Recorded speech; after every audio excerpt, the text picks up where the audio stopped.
What's up, flooring family? Welcome to the Huddle. We're here every Tuesday at 3 o'clock to discuss maintaining forward progress in your flooring career.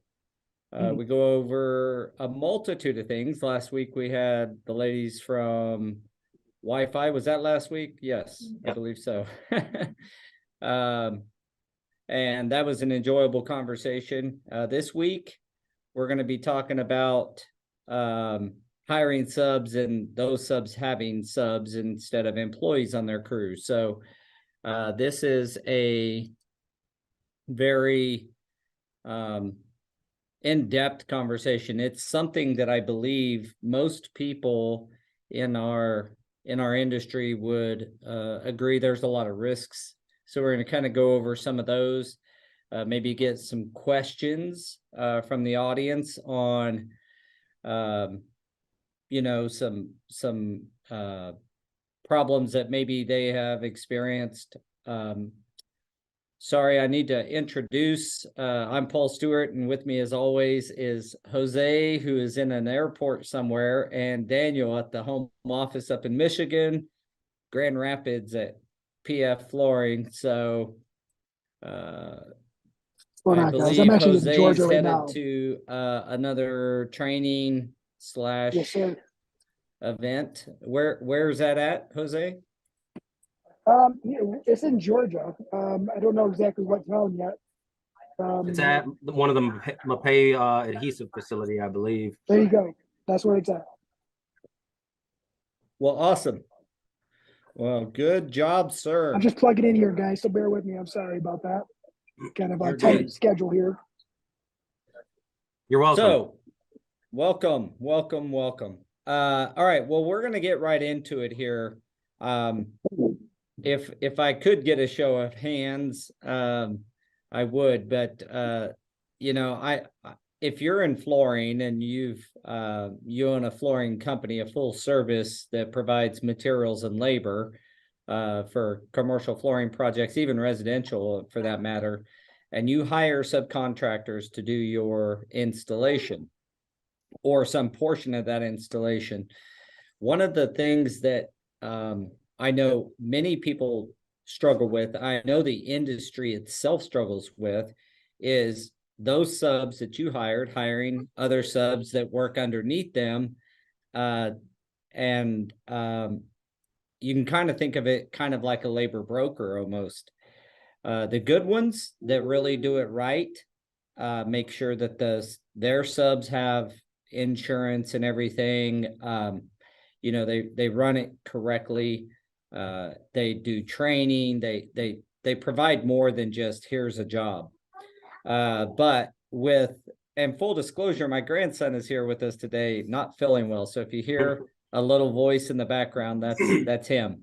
And you may even see him running around behind me every now and again, because 3-year-olds are impossible to tie down. They do what they want. And it's illegal. They do what they want. Yes, correct. and if you guys, if it gets I'm going to keep muting myself here, but if it gets too loud when I'm on, just go ahead and mute me. If it gets too loud, just let me know. I won't take any offense from you guys. Awesome. Okay, so Jose, well, let's go with you, Daniel, since you're in a quiet place. You guys hire subs, right? We do. And have you experienced this where those subs have guys that work for them that are on a 1099 and not a W-2? Yeah, all the time. I think that happens more often than not, to be honest with you. And that's and we're also, we've been guilty of that in the past too. The one thing that we did though was the research and knowing that, okay, the federal government puts out a form and says, here's a checklist. If they meet any of these things, they're an employee. And it's like, boom. They met everything. It didn't matter. Right. So you gotta, that's where a lot of the thing where we say, we've been doing this for 20 years. It's the same way that they pay the guys that work with them. I've been paying them this way for 20 years. I've never been busted, so it must be the right way. But they don't really realize that all it takes is that one time, and then they can pretty much take your entire bank account, you know, based on how much you paid out and stuff, because it's not only do you have to pay penalties and all that, you actually have to pay the guys what they're owed. And one of the biggest things I think when we were looking at it was the overtime thing. It's like when you're paid on a 1099, no one's keeping track of overtime. Yeah, That is, there's a lot of risks, which, and I want to be clear, if you're doing it right, and what I would say is right, is that you are a sub and you're subbing to another sub. For whatever reason, you have that business relationship not being a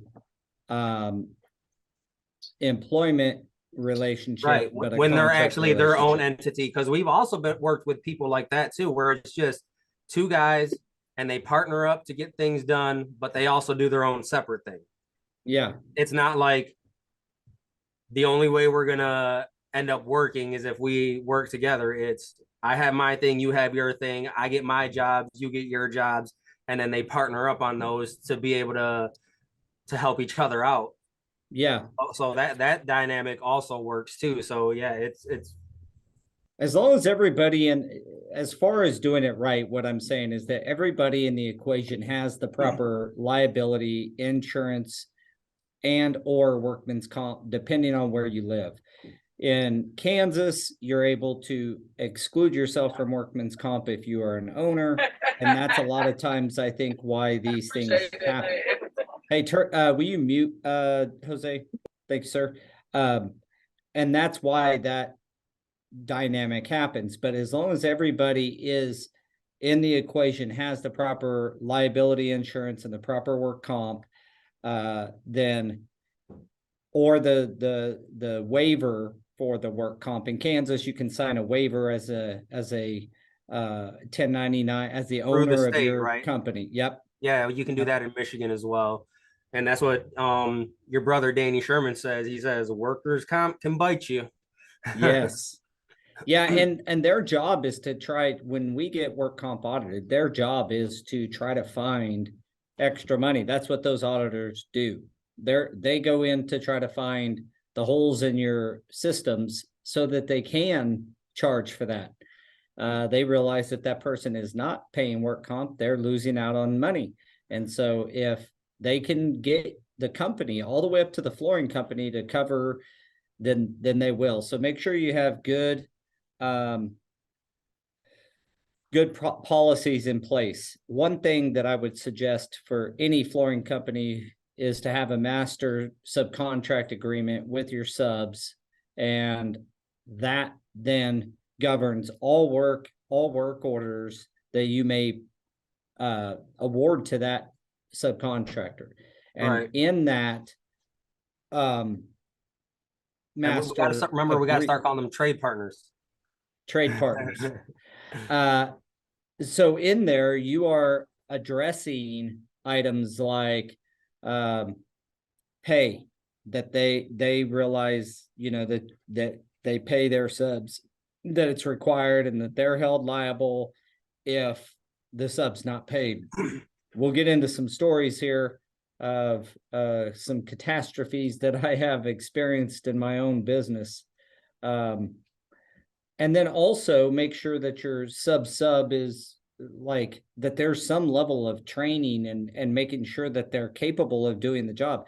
That we push training here because the freaking technology changes so often, and the way that you apply different products to different substrates change so often that you have to be aware of the new trends and things. So that's why we're always, promoting and preaching to be part of the industry and to be plugged in.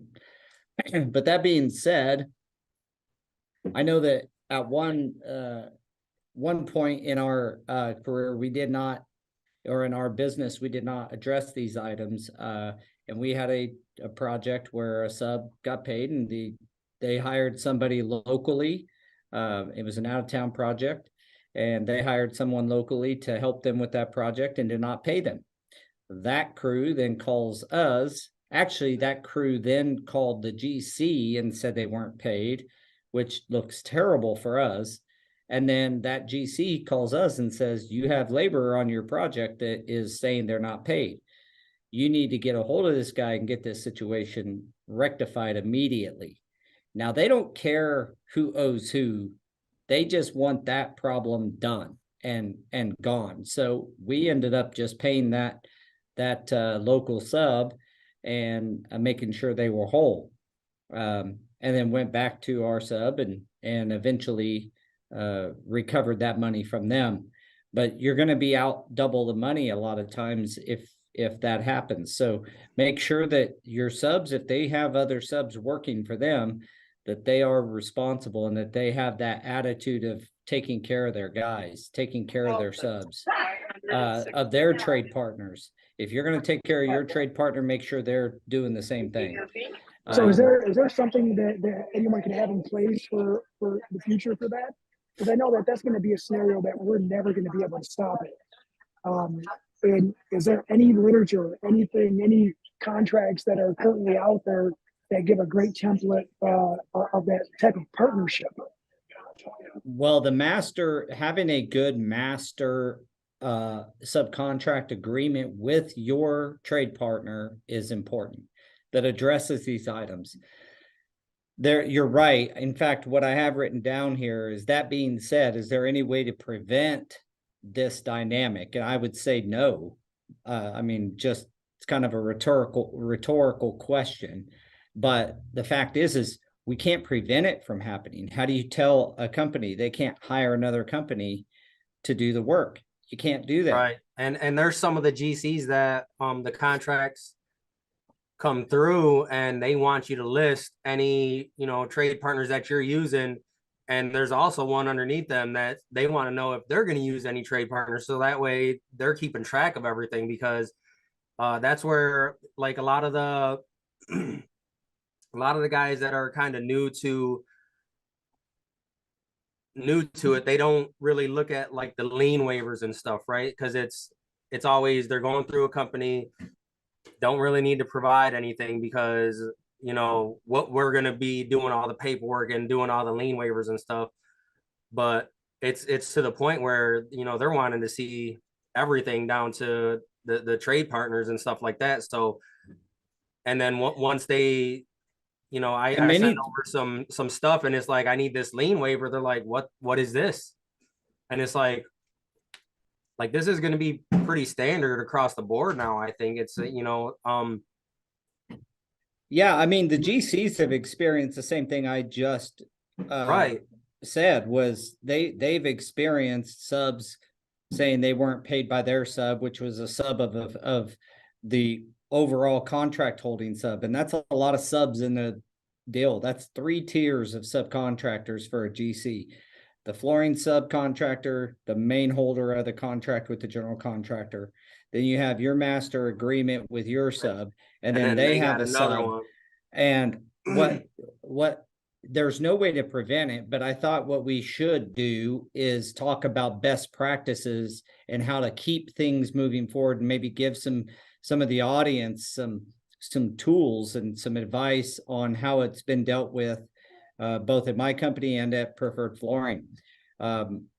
We use the master subcontract agreement soon to make things a lot easier for us. When a new sub comes on, they'll be able to fill out our agreement right through Go Carerra. So that is coming in an important part where our company members will be able to have their required subcontract documents and anything they want their sub to fill out as part of their Go Carerra sign up.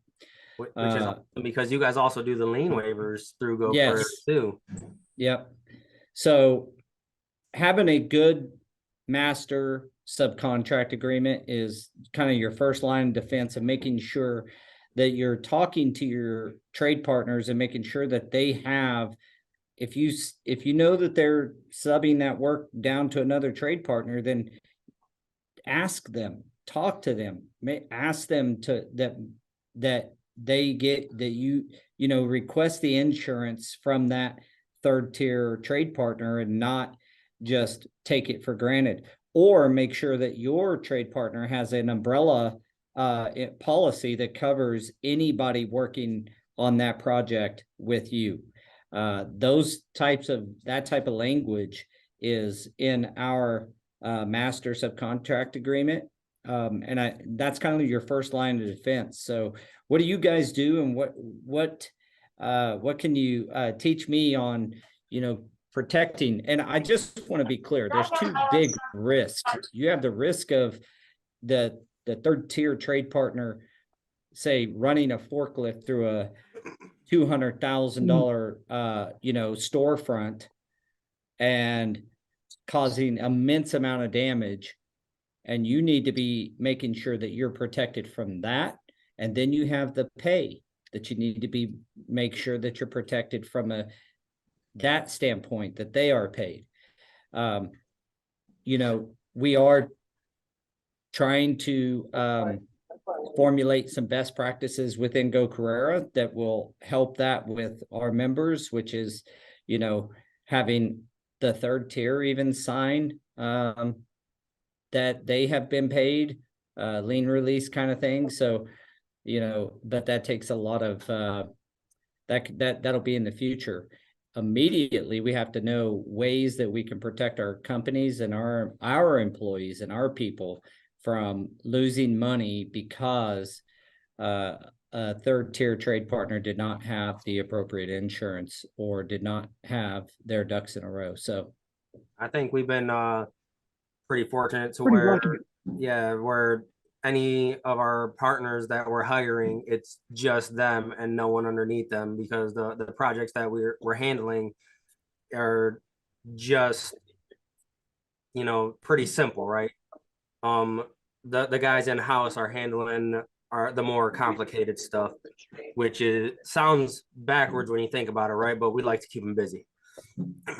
No, we do the same thing. Also, I would say our in-house guys, we try to keep them busy first, and so they're gonna, you know, we're gonna keep them busy first, and then sub everything else out. But we do have a master sub trade partner contract, which, you know, we have in there that they need to carry the insurances, and, you know, we're not going to be held liable for something that they do, and they're responsible for pretty much all the punch lists and all that stuff. And then I also have in there a document that I have them sign that says if they don't have workers' comp, then they're signing it, right? And they need to get the exclusion, or they are working by themselves. What dynamic, well, why do you guys think that this dynamic is present in our industry? Oh, No, man. No I'll let you licensing go ahead. required. Yeah, say no licensing required. There's no structure per se on how it should be tiered. There's a template, but there's so many loopholes in that template that there's no set structure that can be followed, because it's a trickle effect. You can have a trade contractor and have a trickle down of other contractors underneath them, as long as they're meeting the minimum requirement, right? And the minimum requirement is across the board. Like our insurance and our liability might be higher than a lot of the individuals that we were to hire. But that's because we're taking on a little bit more, like we're taking on larger contracts. We're assuming more liability, not only with the labor aspect, but with the material, you know, and everybody asked to be listed as co-insured.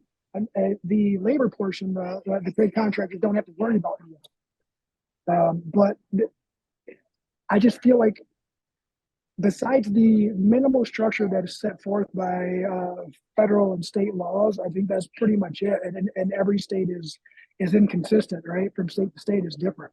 Would you say the ideal structure, like for me anyway, the ideal structure is if I hire a trade partner to do a job, that then the installers under them that are working for them are employees. That's ideal. That is ideal. And like you said, why is this like this, right? And I think it all goes back to like when I say that I got into the industry. I started getting paid on the 1099 and I had no idea what was going on until I went to file my taxes and they're like, oh yeah, by the way, you owe us this much money. It's the same thing when a business owner starts to do things and bring people on. I'm paid like this. I'm going to pay you like this. Like, they don't do the research to know that that's wrong. And then a lot of the times I think what happens is they start doing it. And then by the time they realize that it's wrong, they're like, well, I don't want to change because human nature, humans don't like change. Well, and then number two, it's going to cost me more money. Yes, afraid of what could happen, the consequences, right? Like, for one, admitting that you admitting did you're not wrong. know something, and you did not know something, and that you might have failed and kind of slid between the cracks, so to speak. That's always hard, but it's just getting those next steps, and that's where the separation too comes from. Owning a job versus a business is, it's sad to say that some of these, let's just call them workrooms, because I think that's what they're referred to as workrooms. They're the ones that are pretty much footing the bill for all the insurance. And one of the, I don't know the exact inner workings, but based off of what I've been told, is there's a percentage taken off of the top, and this workroom is hired to have X amount of jobs, and they stay busy. They have a lot, but these other companies hire them because they know that they have the resources to get the jobs done. But instead of educating these other trade partners who are just starting or don't want to move up, they keep them stagnant. They don't educate them on some of the laws, some of the rules, some of the regulations. They keep them stagnant and say, just give me a percentage of what I'm telling you you're going to get paid, and I'll take care of the rest, not knowing that them taking care of the rest really isn't doing them any favors at all. Like, they're still going to be held responsible. Yeah, and when you start talking about the big workrooms or workshop companies out there, so I've had experience with some that all of them are employees, and that's awesome.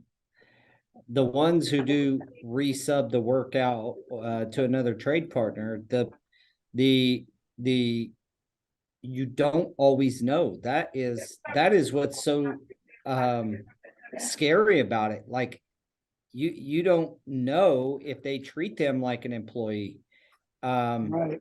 that they're not a true W-2 without auditing that company's financial situation, your trade partners finances, so to speak, to learn that. I mean, really, you just got to ask questions, I think, and be aware of how that trade partner is set up. How is their business set up, and get to know it.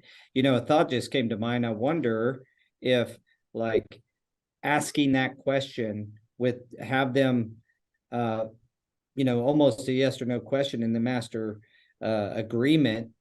Do you sub your work out, or is your work performed by employees? I mean, if you at look least at it, you would like know with them. us, like when we're working for GCs, right? They have a pre-qualification. That is one of the questions.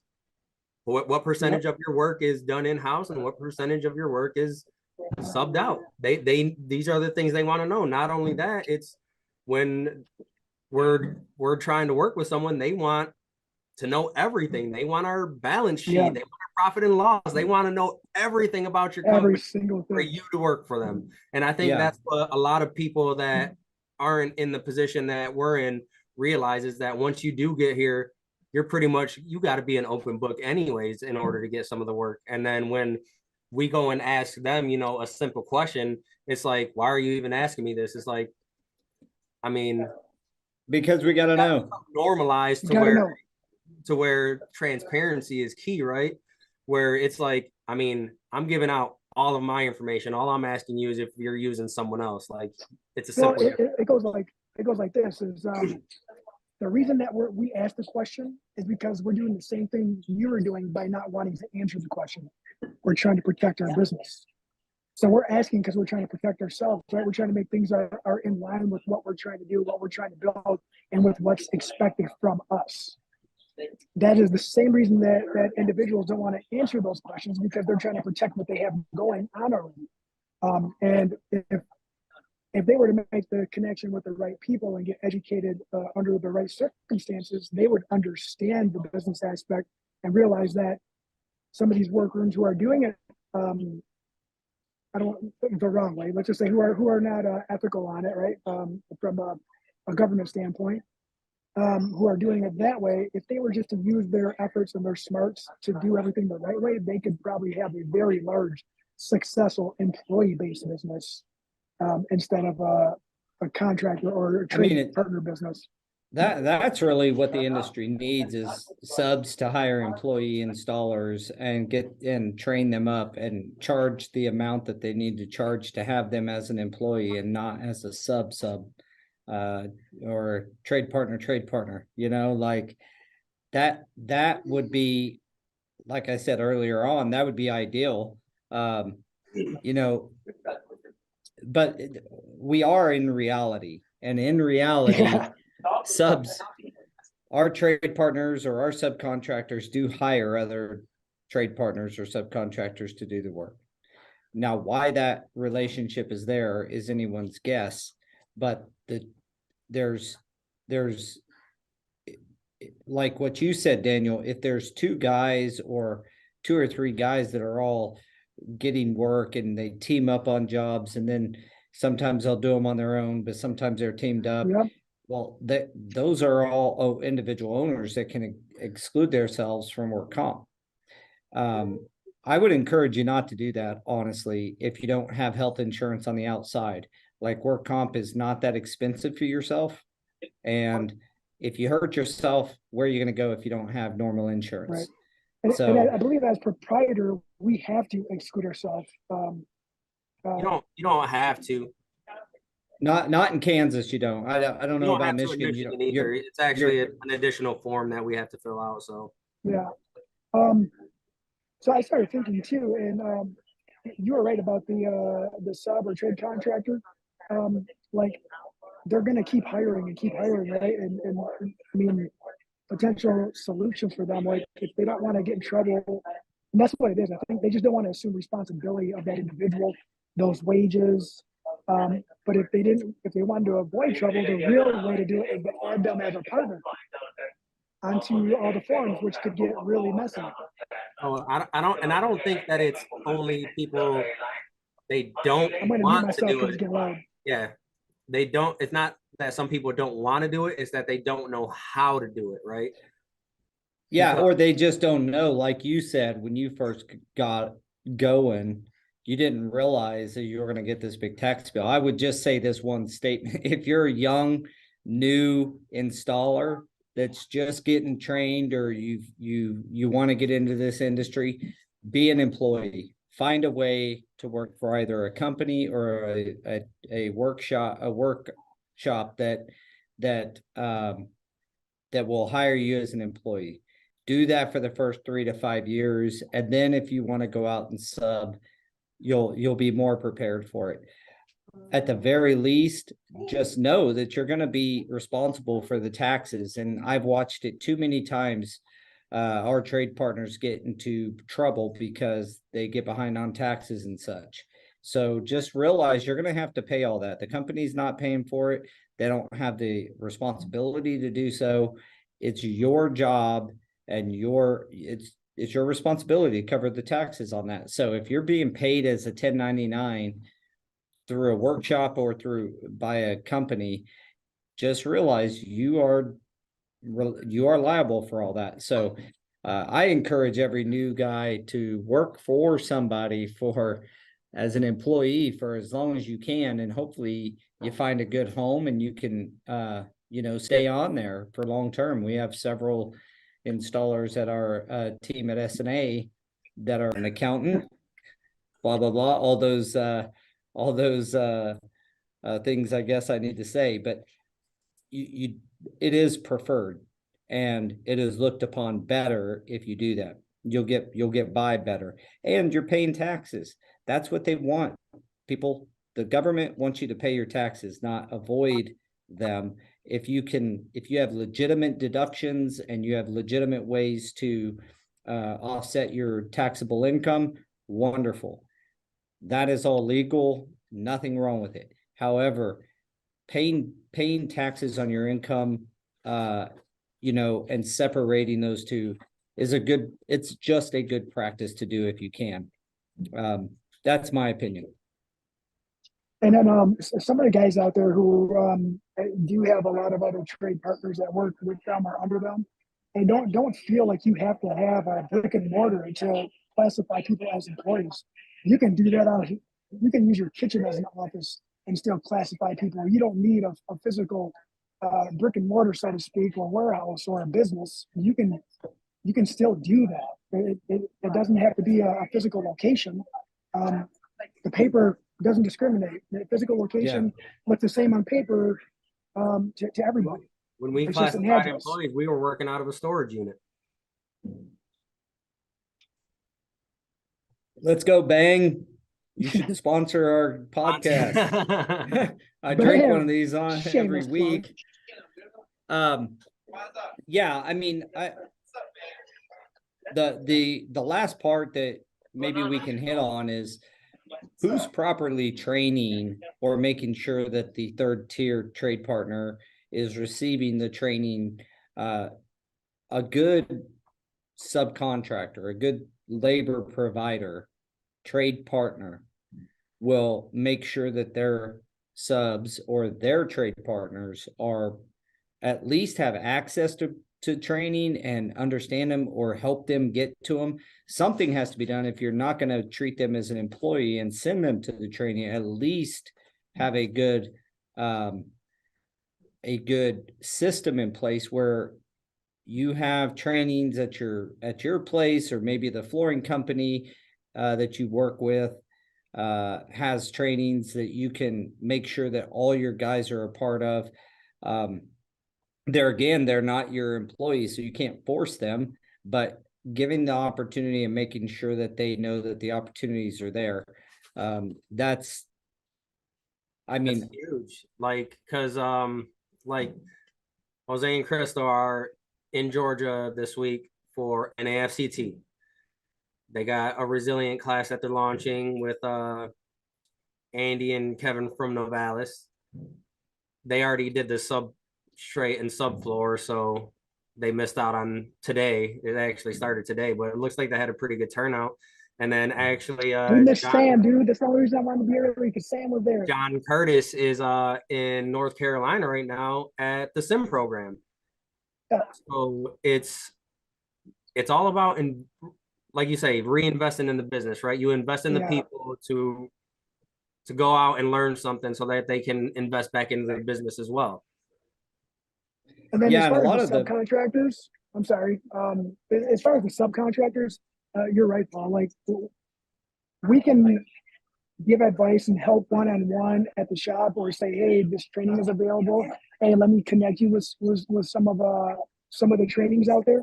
But it's really up to them, because, like, they're not an employee. It's kind of hard to just pay for them to do something, knowing that they don't have to come and do or use any of that knowledge that they gained for any of the work for you. They can choose not to work for you anymore after that class.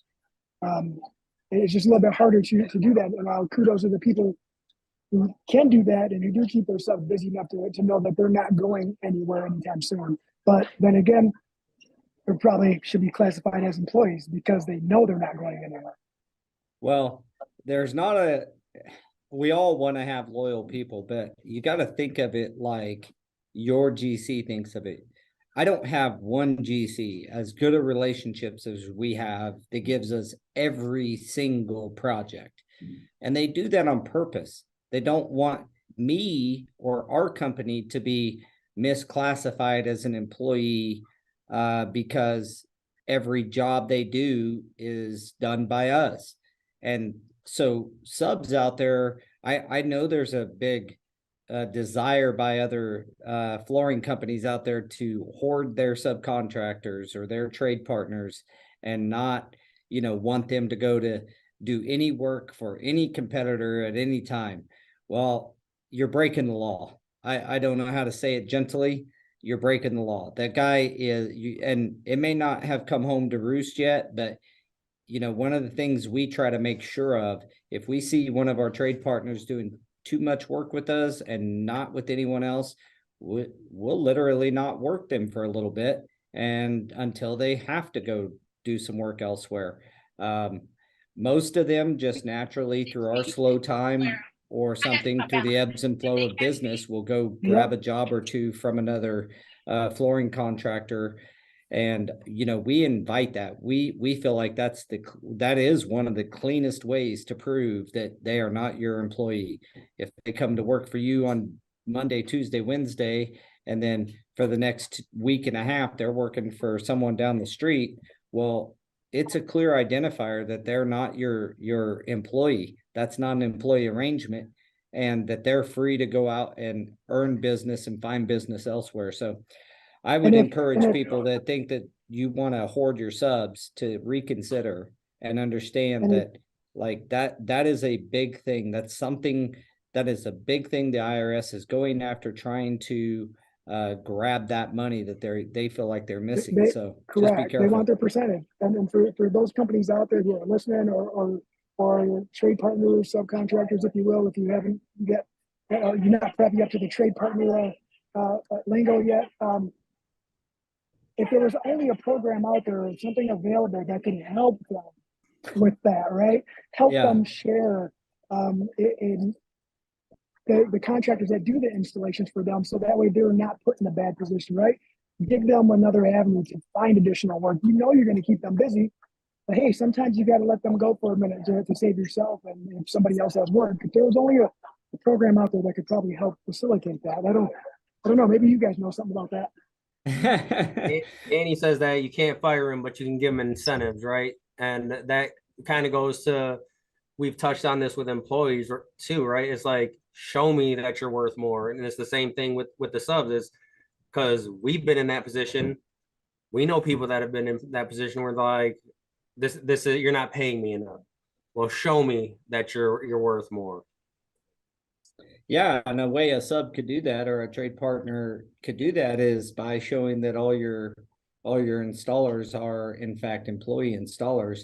That goes a long way. I mean, I understand this might be like, yeah, well, the flooring companies don't want to hire the employees, so why are we being why is the burden being put on us as a trade partner to hire them as employees? Well, I think flooring companies should hire as employees. If I'm honest, I would hire mostly employees most of the time. Unfortunately, our market just doesn't have enough people that desire to work that way. And so we have to work with subcontractors, and we're fine doing it. We have great relationships with our subs, but I would still just say that, someone through this process, it can't just be chaos. And like when you go to war, or when countries, go to battle back in the day, you have individual platoons that all make eventually a company, that make a brigade, blah, blah, blah. Well, they're all in unison. They're all working together. Just because they're an individual platoons doesn't mean they're not working together and staying informed.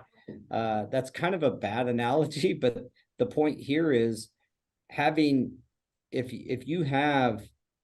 you're a trade partner, a first tier kind of guy that has a bunch of subs underneath you that are working for you, they at least have to understand and kind of operate under the same thing that you are doing. Does that make sense? I know that might be confused. What I'm trying to say is that I hired this trade partner for his skills and ability. I don't want to get this trade partner that's working under him that doesn't have that same skill and ability, or at least the same approach to a project. So it all goes back to a conversation that I had with a wise man when we were on the road to a restaurant, where he said that you can't take the 1099 away because it kills the entrepreneur spirit. And that's what this country was built on, was entrepreneur spirit, right? So you can't completely take that away. However, if people understood that they were better classified somewhere else and they could experience more consistent success as an employee because of their shortcomings as a business owner or because of their lack of attention to getting better at their craft, and they could be exposed to a wider range of education. And maybe some of that education would be how to be a better business owner. But we're never going to get rid of the 1099. It's always going to be there. But it utilized the right way, in the right manner, by the right people, you could have a lot more success. The success rate could be a lot greater. I think if you look at the design of our industry, it's just a little off, because even the organizations that are trying to pull the newcomers in, they keep on pushing them into being, you can be your own boss, you can do this, you can do that. And it's like, why don't we start telling them something else right off the get-go, right? It's like, I think the problem though, Daniel, is there's not enough companies hiring employees, so they can't place them with companies, and they end up getting into this whole mix. And I get it, but at the end of the day, that if you are new to this industry, if you can possibly get a job as an employee for a little while, and I love our trade partners, our subs, and 1099 crews. Like I'm not against that whatsoever. The piece that I'm trying to address is just to help them not get into tax problems and to properly train so that they're able to produce a consistent product and obviously stay out of trouble. But yeah, as long as we're bringing people in and telling them they could be their own boss out of the gate, I think that's the dangerous part. Because what business acumen have you achieved by that point? I don't know. There's some companies out there like Footprint Floors that does a good job of training the people to be business owners, and then those franchisees for Footprint Floors then they get all this really high quality training from a business perspective. They go through some technical training to learn the trade if they don't already know it, but then they hire subs to actually perform the work. But they, as a sub, so to speak, or as a trade partner, they have the business knowledge to fall back on, and that's the piece that we don't train well in our industry. Right, and that's kind of like, I mean, we have a board in the office, but back in the day, I came up with like, hey, what if we were just to bring people on and have them sign like a contract? Like, let's teach them all aspects and try to have them, at X amount, 2, 3, 4, 5 years, they can either choose to stay an employee or they can choose to go ahead and go on their own, and we'll help support that. And kind of like give them a little nudge on their way, or I don't want to say push them off the cliff and let them learn how to fly, because if they're not flying, they're falling, right? So yeah. So said that and a while ago, and it's just, you're right. It's just one of those things. Like, yeah, you could be a business owner, but you can't put someone in college for all these years and tell them they're going to make X amount of dollars a year, and they're still going to fail if they don't know how to handle the finances that they're going to be bringing in. Right? Rollins says that the IRS knows that subs are using people that they can't track. So the only thing they can do is come after the dealer. And kind of wish he was on here so he could kind of elaborate on that. But I have read into the past before, like when we were making the transition, about how it's almost a trickle up thing, right? They'll come to us and then we can't prove anything. So then they come to the dealer, and it'll go all the way up into, the construction company that you're working for. And it's like, who's going to end up paying this? It's people need to keep track of this stuff. And we've had meetings with some of the construction companies, and they were pretty honest about everything. And they were like, who is doing this? We need to know. Yeah. Well, I feel like we could go a whole nother hour here on this topic, but we are nearing the end. I think some big takeaways is make sure if you're a company hiring trade partners, that you have a good master subcontract agreement. On the installer or trade partner labor provider side, try to make sure that you that you care about A, training, and B, get knowledgeable on how you're paid, understand how you're paid, and what that means to you financially, and what your liabilities are there from a tax and insurance perspective. It's not the funnest topic to talk about, but it's deep, and we'll probably do another one on this, because I don't know that we scratched the surface, but I don't know that we came up with a ton of solutions. I think that you have to, there's steps to it, right? And a lot of the guys don't even keep track of their income or their expenses. So maybe we can talk to, have one about that. Even it's like, start with something and then work up to the next thing, because that's kind of like the same thing that we did. Hey, maybe we should have a conversation. Maybe we should have some people on the podcast, like an insurance agency or somebody's CPA, just so that way they can explain it. I think next time that we shoot this, we should have some experts on from insurance and an accountant, and kind of talk through that with people who are certified and trained to talk about it. I just have a lot of experience, and I know you guys do as well. So, all right, guys. Well, we're nearing the.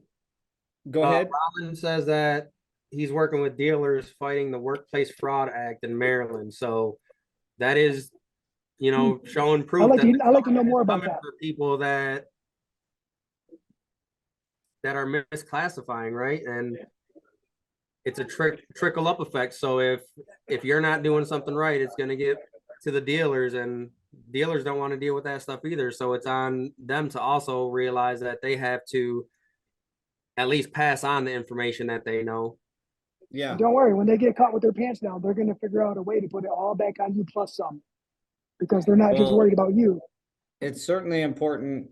I'd love to pick Roland's mind on what that all entails. But yeah, we do. Yeah, I know. We got to schedule you, Roland. Yeah, come on, Roland. All right, guys. Well, hey, to the audience, if you like the content, if you've enjoyed the podcast and you understand what we're trying to do here, you find value, please consider subscribing, liking, whatever platform you're watching on, give us a comment or a like. And we appreciate the attendance. Thank you, as always, to my friends at Preferred Flooring up in Michigan for, helping this podcast be as informative as it is. I really appreciate you guys. And from there, we will see you next week. Same time, Central, 3:00 Central Time, every single Tuesday. Awesome. Anything signing out, fellas? Sorry, I was walking around making everybody dizzy in the airport, man, trying to find quiet places. All right, guys. Well, I appreciate you guys. Appreciate the input. And to our audience, again, consider giving us a like and subscribe. And we will see you guys next week. All right. See ya. Take it easy. All right. Thanks, guys.